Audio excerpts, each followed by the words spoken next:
building marble counters and brick walls without the heavy lifting. And metal that's really not metal, added to rock that's not rock, equals a brand new kitchen for under $300. It takes some time to make a new house your own, but thanks to some simple techniques like these, you'll still have money left in your pocket to buy some groceries.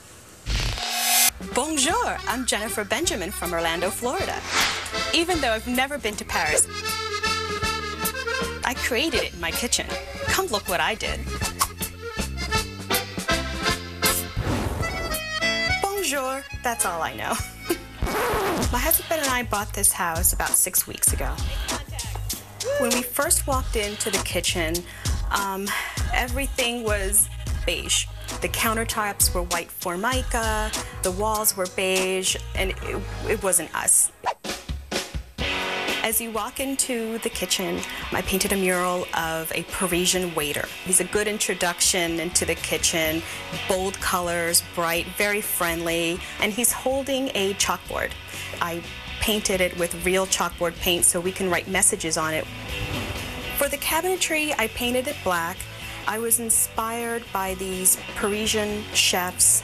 I saw them on postcards or note cards, and I wanted to be surrounded by them. I loved the feeling. So I decided to go ahead and paint them directly onto the upper cabinets in the kitchen. They remind me that you don't have to take life so seriously. Once the walls were done, I tackled the countertops. My countertops used to be a plain white Formica, but now they're a gorgeous black marble. I started playing around with different shades of black, and then I went in there with some metallic sprinkles and literally just added the metallic dust on the countertops to give it that sheen. And once I was happy with that, I sealed it with polyurethane. Voila, my counters were done.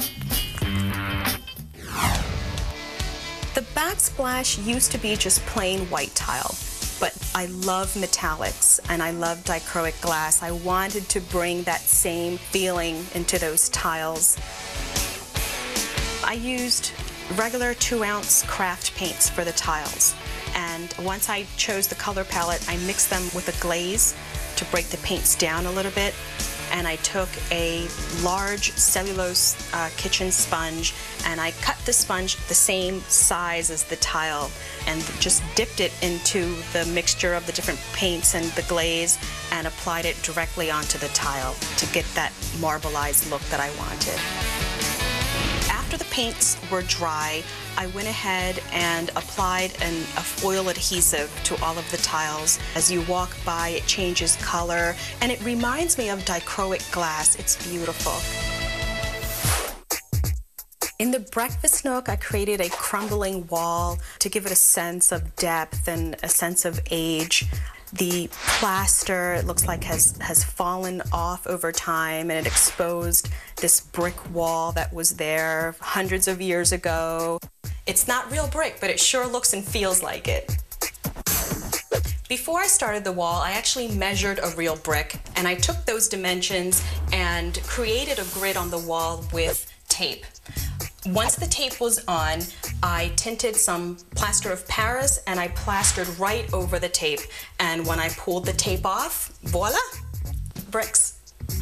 I used plaster not just for color, but I also wanted the dimension and the feel and the look of real brick.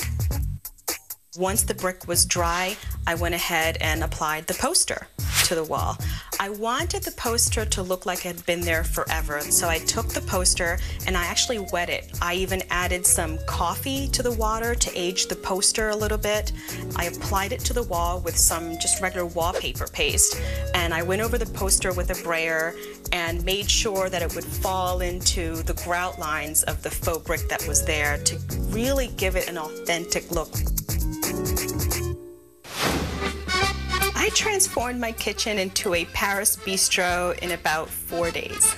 The total cost of the kitchen, not including my labor, including accessories, was about $250.